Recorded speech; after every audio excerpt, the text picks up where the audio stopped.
Capítulo 22.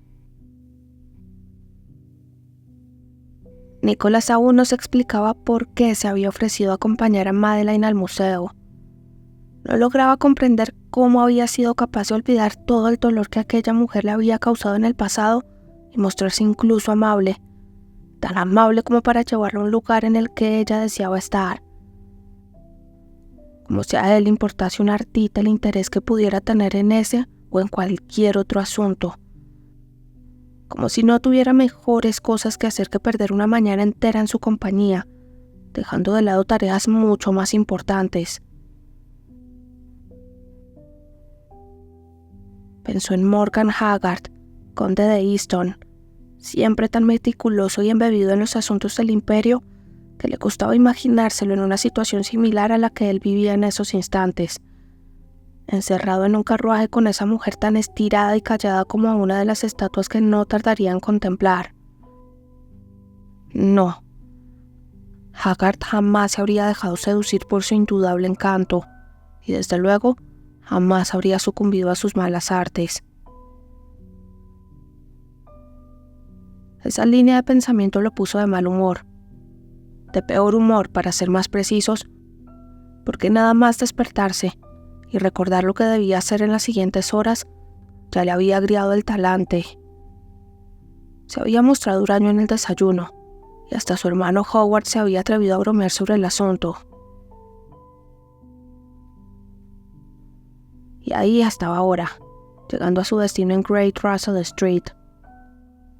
El edificio original, construido en el siglo anterior, había sufrido algunas ampliaciones para albergar la cada vez más extensa colección de obras de arte. A Nicholas le parecía que no era lo bastante grande para todo lo que contenía. Sabía de buena tinta que en los sótanos se guardaban incontables objetos ante la falta de espacio para exponerlos. Pero el conjunto arquitectónico poseía cierto encanto. Bajó primero del carruaje y le tendió una mano a Madeleine, que retiró en cuanto ella puso el pie en el suelo. Mientras se dirigían hacia la entrada, dos puertas dobles de hierro forjado, procuró guardar cierta distancia con ella. No deseaba sentir el roce de su vestido, ni el aroma a violetas de su pelo inundando sus fosas nasales. Habían acordado previamente que solo visitarían la zona dedicada a la antigüedad. Nicholas no podía permitirse más tiempo, y ella se había mostrado conforme. Ni siquiera había intentado disuadirlo, y él esperaba que una vez allí, no lo manipulara para romper ese compromiso. En cuanto entraron en la zona dedicada al antiguo Egipto, todas sus sospechas se evaporaron. Madeleine abrió los ojos como si se hallara ante una de las 7 maravillas del mundo, y se quedó detenida en mitad de la sala, frente al gigantesco busto de granito de Ramsés II. Casi habría jurado que sus ojos se empañaban, aunque los reflejos del sol que entraban por las ventanas podían haberle jugado una mala pasada.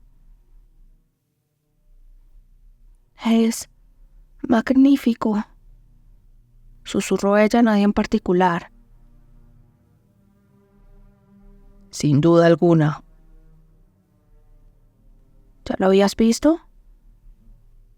Giró la cabeza en su dirección y hasta él llegó la fragancia de su cabello. Hace unos años, cuando el museo lo adquirió junto a muchos otros objetos de la colección de Henry Salt, contestó en tono seco. «¡Qué personaje tan interesante! ¿No le parece? Diplomático, pintor, naturalista». ¿Conoces a Salt? No en persona, por supuesto, aunque leí un reportaje sobre él en The London Magazine. Sí, no hay duda de que es un hombre peculiar y un gran amante de todo lo relacionado con Egipto. Madeleine comenzó a ir de un lugar a otro, observándolo todo con atención, y Nicholas se dio cuenta de que había olvidado por completo que él estaba allí. Admiró unos papiros, que a él le parecieron escritos por unos niños dada la profusión de dibujos y formas extrañas. Luego unos recipientes de cerámica, y de ahí pasó a unos anaqueles llenos de pequeñas joyas. Nicholas había visitado el museo en una ocasión anterior, como le había comentado a Madeleine, y nunca había visto a nadie prestar tanto interés por los objetos expuestos. La mayoría de la gente ni siquiera sabía que estaba mirando, ni mostraba disposición alguna a averiguarlo.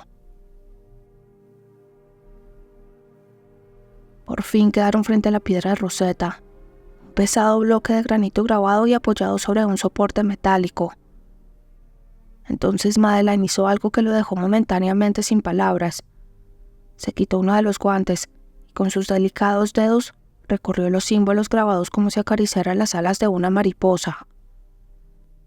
Nicholas miró la piedra, y aunque a él no le parecía nada del otro mundo, sí pensó si no sería conveniente protegerla de algún modo, para que los visitantes no tuvieran oportunidad de tocarla, como estaba haciendo su esposa. A saber qué daño le podían causar un objeto como aquel. Lo que le pareció una excelente idea se murió en su cerebro cuando volvió a contemplar a Madeleine, y esta vez sí vio una lágrima deslizarse por su mejilla, con la misma delicadeza con la que ella acariciaba aquel pedazo de roca. Carraspeó nervioso, y ella despertó de aquella especie de trance en el que se había sumergido. De repente la garganta se le secó, y un desasosiego cuyo origen no logró identificar se le instaló en la boca del estómago. «Lo lamento», se disculpó ella. «He perdido la noción del tiempo». No, Carraspeó otra vez. no pasa nada. «Seguro que tendrás cosas más importantes que hacer que estar aquí conmigo». Nicholas no contestó. Se limitó a hacer una mueca como única respuesta. Le habría gustado decirle que sí, que por supuesto tenía cosas más urgentes y trascendentes que hacer. Pero también debería haber incluido una nota al pie que dijera que estar allí con ella, en ese preciso instante, había sido uno de los momentos más especiales de toda la semana. «Ya podemos marcharnos entonces», señaló ella, malinterpretando a medias su gesto. «No quisiera robarte más tiempo». Aún disponemos de unos minutos. «Ya he visto lo que deseaba. Podemos irnos cuando quieras». Nicholas asintió, un tanto desilusionado. Volver a sus quehaceres y a sus discusiones con Morgan Haggard se le antojó un plan mucho menos interesante, cosa que no pensaba decirle a ella por nada del mundo. ¿De dónde viene ese interés por la cultura egipcia?, le preguntó mientras desandaba en el camino. «De mi padre. Cuando era niña me hablaba sobre los antiguos faraones, sobre las pirámides y sobre el Nilo». Cosas curiosas para narrarle a una niña. Las prefería 1000 veces a los cuentos que me contaba mi niñera. Créeme. Nicholas le lanzó una mirada extrañada, aunque ella estaba demasiado concentrada recorriéndolo todo con la vista, como si no quisiera perderse en nada antes de abandonar aquel lugar. Madeleine Hancock era una mujer peculiar. Podemos volver en otra ocasión si lo deseas, se ofreció él, sin saber de dónde provenía aquella nueva muestra de amabilidad. Ella se mostró sorprendida. Solo hemos visto una pequeña parte del museo. Puedo venir sola, con mi doncella. Ya hemos hablado de eso. Vio cómo ella hacía un mohín y se callaba la respuesta, que estaba convencido pugnaba por salir de su boca. Esa faceta sumisa no terminaba de encajar con la nueva imagen que se estaba formando de ella. No hacía ni una semana que se había enfrentado a él y que le había exigido moverse con libertad por la ciudad. Recordaba su arrebato y la furia que llameaba en sus ojos, que adquirieron un tono verde intenso. La sospecha de que pudiera estar manipulándole de nuevo se cernió sobre su ánimo. Nicholas odiaba la sensación de arenas movedizas sobre las que se balanceaba. Siempre se había jactado de conocer a sus enemigos y de intuir prácticamente a la perfección qué camino iban a escoger o qué decisión iban a tomar. Pero aquella mujer era un enigma, y Nicholas Hancock aborrecía los enigmas, casi tanto como las sorpresas. Le hacían sentir en desventaja, incómodo, inseguro. En sus relaciones con las mujeres sabía cómo debía comportarse, cuándo retirarse a tiempo o cuándo era el momento de ofrecer un obsequio o un beso. Se adelantaba a sus deseos o adoptaba cierta apatía si la dama en cuestión se mostraba abrumada por sus atenciones. Le gustaba mantener el control y conocer en todo momento dónde estaban los límites. Con Madeleine Hancock todo era distinto y desconcertante.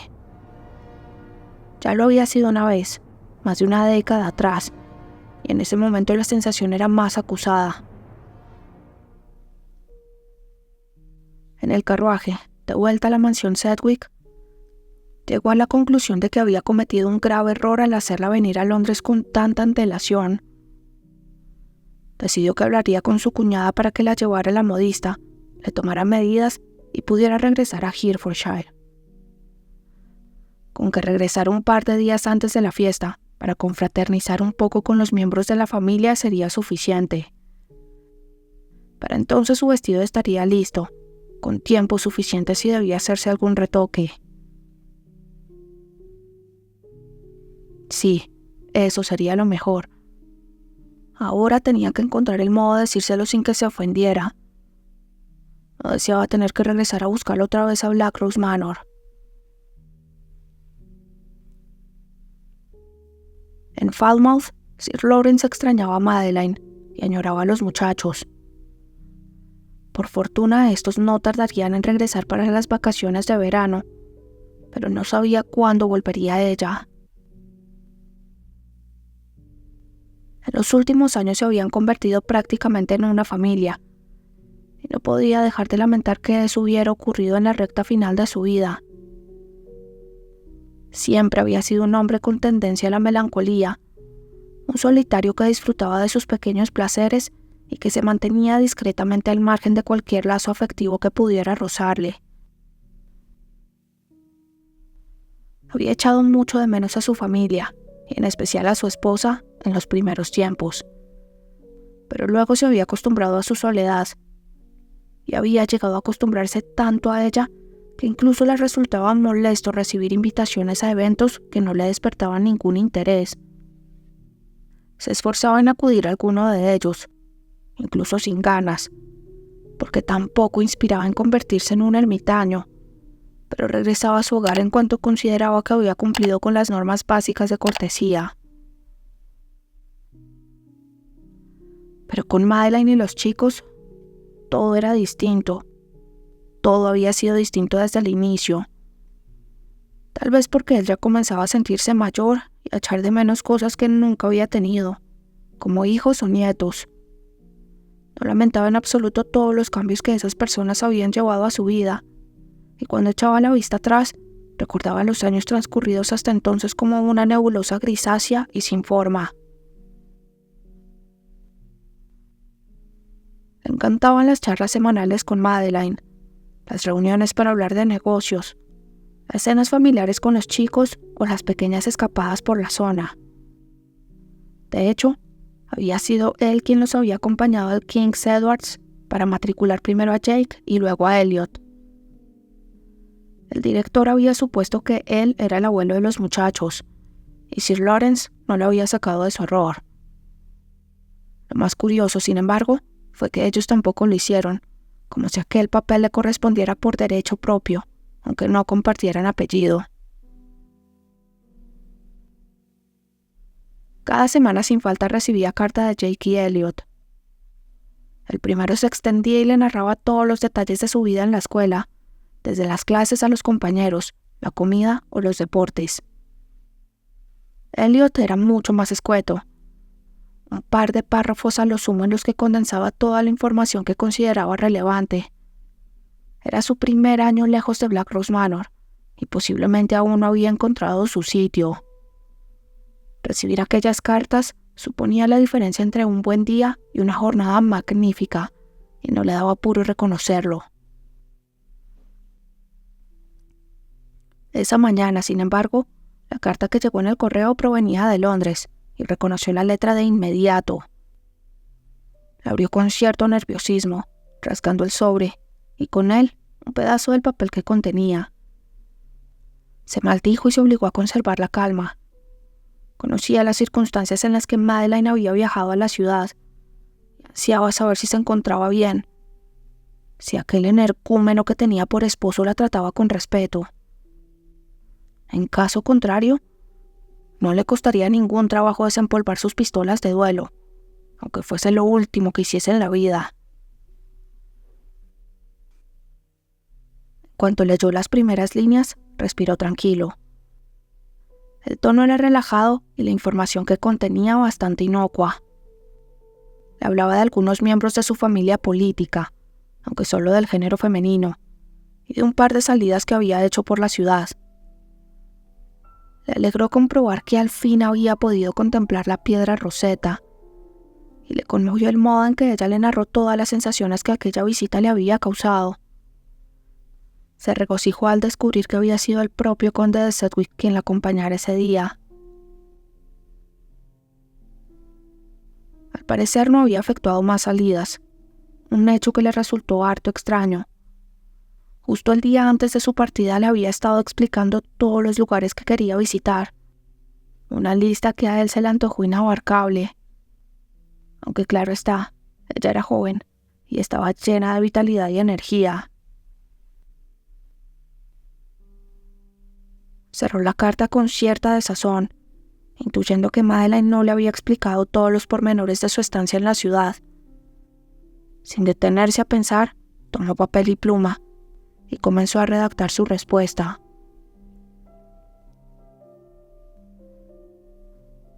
Desde que aquella mujer había llegado a la casa, Beatrice Hancock no se sentía cómoda en los que consideraba sus dominios. Su esposo Howard le había contado, poco antes de casarse, la historia del matrimonio de su hermano Nicholas, y a ella le había parecido escandaloso el modo en que aquella aprovechada había logrado uno de los títulos más codiciados por las jóvenes de la alta sociedad. Beatrice no habría podido aspirar a ese puesto. Solo era la hija de un vizconde de modesta fortuna, pero estaba convencida de que Nicholas merecía a alguien mejor, alguien que estuviera a su altura y que fuera la perfecta condesa de Sedgwick.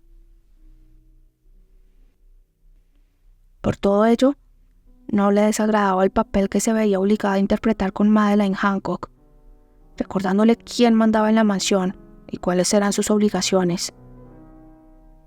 Había optado por un poco de manga ancha, como bien había reconocido ante ella, y había lamentado que su hijo Brendan lo hubiera insultado delante de las criadas, aunque en su fuero interno pensaba que se lo tenía merecido.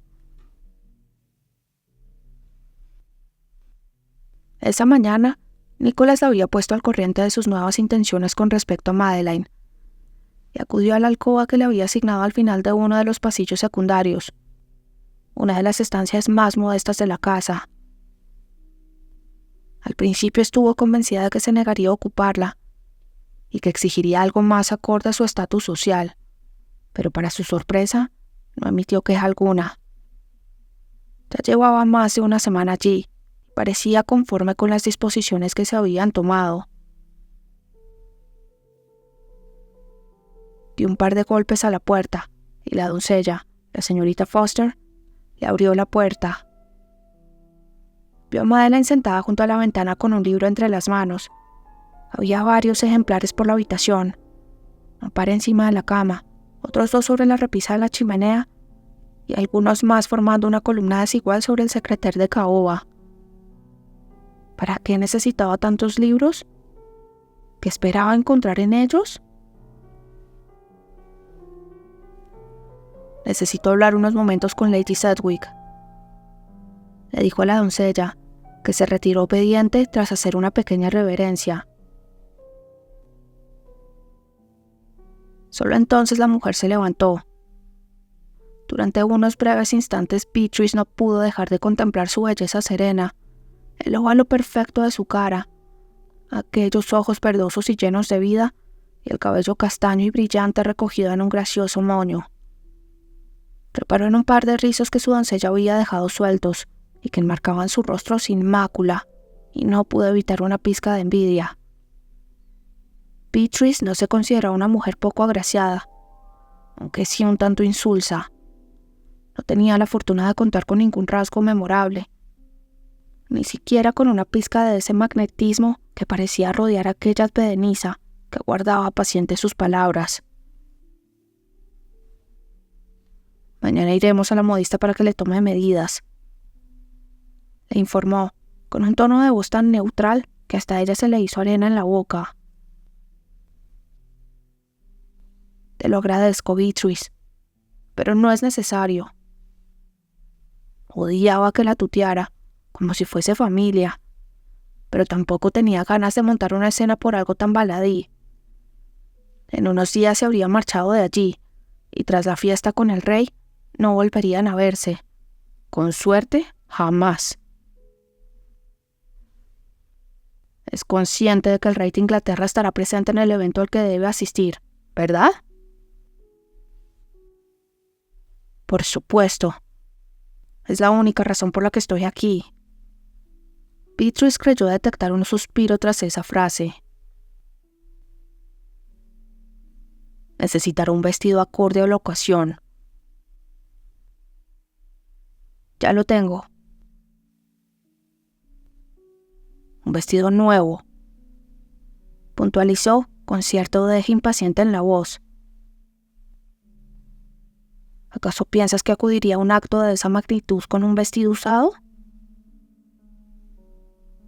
No sé lo que haría o dejaría de hacer, señaló. No la conozco. No por falta de oportunidad. En efecto.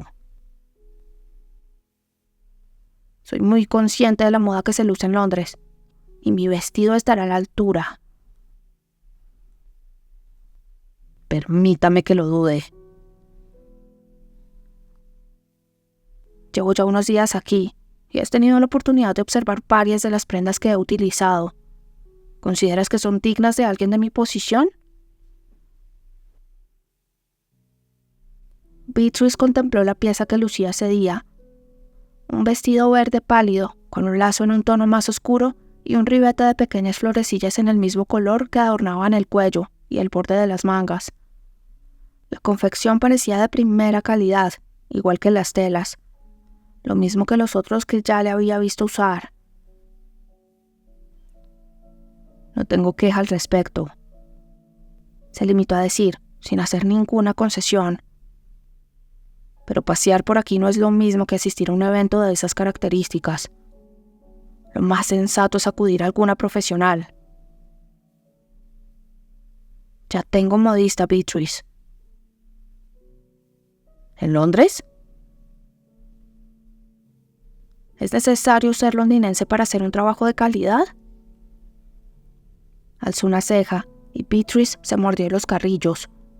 No le gustaba aquel tono prepotente que usaba para dirigirse a ella.